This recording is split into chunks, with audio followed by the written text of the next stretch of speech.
ایک سوال آیا ہے، کہہ رہے امیر اہل سنت آج کل پہلے نکاح کرنے کا کافی ٹرینڈ چل چکا ہے۔ اس میں یہ ہوتا ہے کہ پہلے نکاح کر دیا جاتا ہے اور رخصتی کچھ ٹائم بعد، 1 ماہ بعد، چند سالوں بعد کی جاتی ہے۔ اس حوالے سے آپ کی کیا رائے ہے؟ اور یہ بھی ارشاد فرمائیں کہ کم عمری میں نکاح کرنے کے کیا فوائد ہیں؟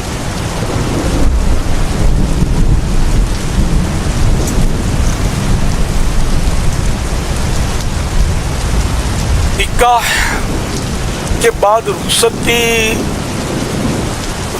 یہ اپنی اپنی قوموں کا مطلب ہے کہ غالباً یہ رواج ہوتے ہیں۔ ہمارے یہاں میں سے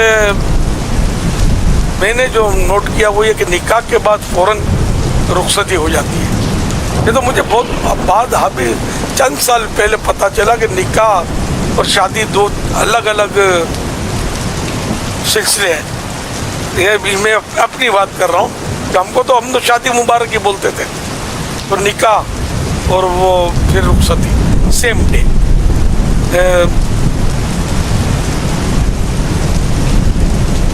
اب یہ کہ یہ ٹرینڈ چلا ہے آج کل، لیکن یہ کوئی حرج نہیں، اس میں شرعاً جائز ہے۔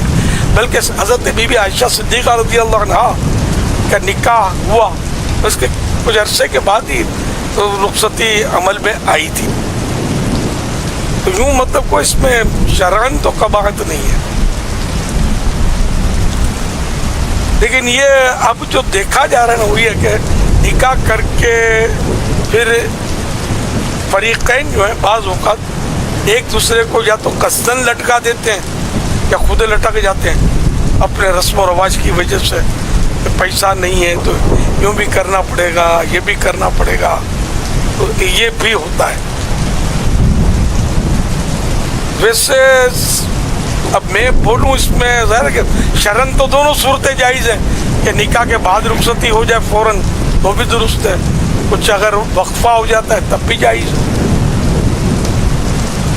اس میں میری اپنی رائے کیا دوں، لیکن میری رائے یہ ہے ذاتی کہ شاید نکاح کے فوراً بعد رخصتی ہو جائے تو اچھا ہے، کیونکہ آج کل حالات ایسے ہو گئے اور رسم و رواج اتنے بڑھ گئے ہیں کہ بس الامان والافیش۔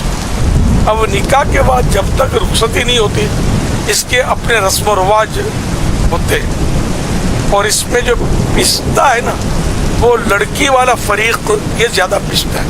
اب مثال کے طور پہ آم کا سیزن آیا، اب یہ کہ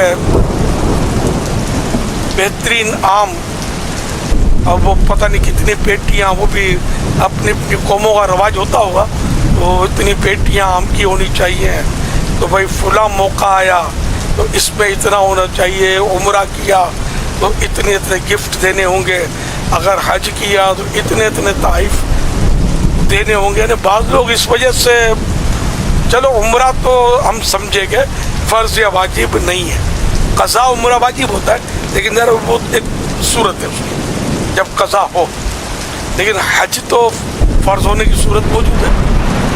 تو رسم و رواج کی وجہ سے بعض بیچارے حج کرتے ہوئے ڈرتے ہیں کہ حج کا خرچہ اتنا اور تحفوں کا خرچہ اتنا، یعنی مبالغہ ہو یا جو بھی ہو کہ حج سے زیادہ یہ تحفے دینے کا خرچہ ہو جاتا ہے۔ سپوز کرو کہ حج پر اگر 5 لاکھ خرچہ ہے تو 10-12 لاکھ روپے کے گفٹ بھی دینے ہوں گے، ساس کو اتنا، تو نند کو اتنا، تو خود اپنی ماں کو اتنا، تو بہن کو اتنا، تو پھوپھی کو اتنا۔ یہ خاندانوں میں اس طرح کے رسم و رواج بھی پائے جاتے ہیں۔ تو اب یہ کہ وہ بیچارہ حج کرنا ہوگا، اس کو فرض ہے، تو یہ رسم و رواج در فرض و واجب نہیں ہوتے، لیکن یہ کہ ایسا چل رہا ہے معاشرے میں۔ اسی طرح کوئی چھوٹی بڑی راتیں آئیں اس میں وہ لینا دینا چلتا ہوگا، پھر کوئی اور تقریب ہوتی ہو تو اس پہ لینا دینا چلتا ہو، تو لڑکی والا زیادہ فریق جو ہے نا یہ ہمارے اس میں آزمائش میں آتا ہے۔ تو اگر نکاح کے بعد جلدی رخصتی ہو جائے گی تو شاید وہ رسم و رواج وہ زیادہ نہیں ٹکیں گے۔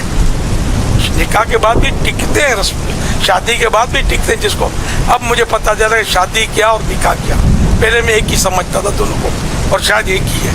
شادی یہ عربی لفظ نہیں ہے، یہ فارسی یا جو بھی اردو میں مستعمل ہوتا ہے، اردو میں، گجراتی میں، میمنی میں، اور بھی پتہ نہیں کن کن زبانوں میں لفظ شادی جو ہے نا یہ استعمال ہوتا ہے. نکاح یہ عربی لفظ ہے، لیکن نکاح بھی تقریباً زبانوں میں یوز ہوتا ہے، تو اس کو الگ الگ کر دیا گیا ہے. اب یہ کچھ عرصے سے میں نوٹ کیا کہ الگ ہو گیا یہ.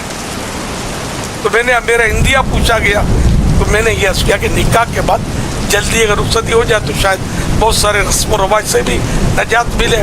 پھر یہ وہی کہ پھر تاخیر در تاخیر در تاخیر. تو اب یہ کہ جب ایک نکاح ہو گیا ایک دوسرے کے لیے حلال ہو گئے تو شاید یہ پھر بھی باتیں بھی نہیں کرنے دیتے ہوں گے، فون پر بھی گفتگو نہیں کرنے دیتے ہوں گے. حالانکہ اب یہ کہ دونوں کا جب نکاح ہو گیا تو ابھی ایک دوسرے کے لیے بات چیت کرنا اور یہ سب حلال ہو گیا. بہت کچھ حلال ہو گیا جو شریعت نے حلال کیا ہے، لیکن یہ کہ اس کے لیے یہ رسم و رواج جو ہے نا بہت بڑی دیوار بن کے کھڑی ہو جاتی ہے. اور یہ رسم و رواج کئی ایسے ہوتے ہیں جو شریعت جن کا مطالبہ نہیں کر رہی ہے. رسم و رواج وہ جائز ہوتے ہیں کہ جو شریعت سے نہیں ٹکراتے، لیکن بعض ایسے رسم و رواج ہوتے ہیں جس میں انسان آزمائش میں پڑ جاتا ہے. اور یہ سب جانتے ہیں غریبوں کی بیٹیاں کیوں بیٹھی ہوئی ہیں، بیچاریوں کی عمریں نکل جاتی ہیں. یہ صرف ہمارے یہاں کے رسم و رواج عام طور پہ یہی رکاوٹ بن رہے ہیں. اگر ان کا کوئی خاتمہ ہو جائے نا تو شاید امت بہت سکھی ہو جائے، لیکن اس کی وجہ سے امت دکھی ہے.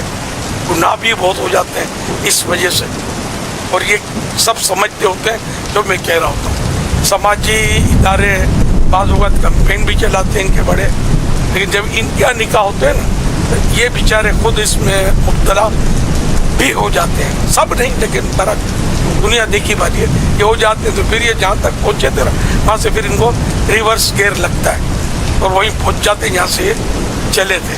پھر یہ تنقید کا نشانہ بھی بنتے ہیں. تو اب یہ کہ یہ آوے کا ہوا بگڑا ہوا ہے. اللہ پاک کو ایسی سدھار کی ہوا چلا دے کہ جس سے ہم لوگ سدھر جائیں.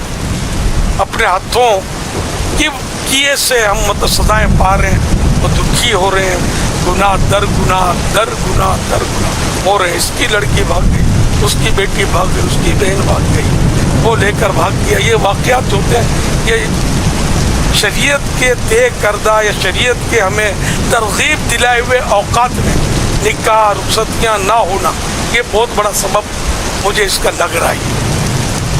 پھر مزید کوئی ایجوکیشن اور بے پردگی اور خاندان میں کسین اور سب آپس میں ایک دوسرے کو بھائی بہن کہہ کر ملنا جلنا، بلکہ جو بیچاری یا بیچارہ پردہ کرے تو اس کے لیے گلیاں تنگ کر دینا، راستے تنگ کر دینا، اس کو طنز کرنا، اس کو مذاق اڑانا، اس کو ملا بولنا، اس کو مولانی بولنا.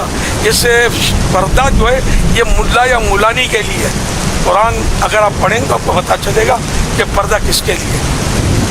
پردہ اس کے لیے کہ اس نے اسلام قبول کیا ہے. جو اسلام چھوڑ دے اس کے لیے پردہ نہیں ہے نا ایک طرح سے کہ اب اس پر وہ پردہ فرض نہ رہا. لیکن اسلام کا ہے کو چھوڑے گا کوئی. جو مسلمان ہے پردہ اس کے لیے. لیکن دور اتنا نازک ہے، معلومات کی اتنی کمی ہے کہ بیچارہ جو مسلمان پردہ کرنا چاہے عورت یا مرد اس کو ملا مولوی کہہ کر اس کو معاشرے کا ایک چھوٹا سا اور الگ سا فرد تصور کر لیا جاتا ہے کہ یار یہ ان کو تو زمانے کے ساتھ چلنا ہی نہیں آتا. معاذ اللہ ثم معاذ اللہ. صلو علی